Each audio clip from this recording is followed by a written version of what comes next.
Fi-żmien De Soldanis kien magħruf li l-awtur tagħna kien qed jikteb l-istorja fuq ir-rewwixta tal-Gżira Torok.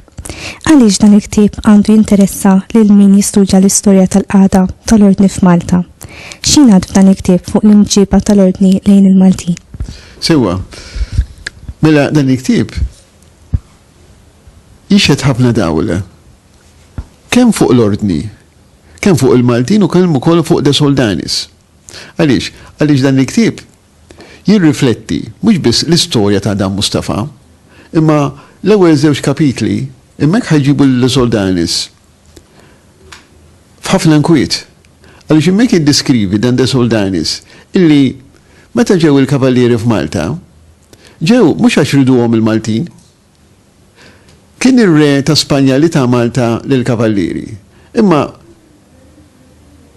De Soldanis issa ħajddiskrivi x'ġara wara.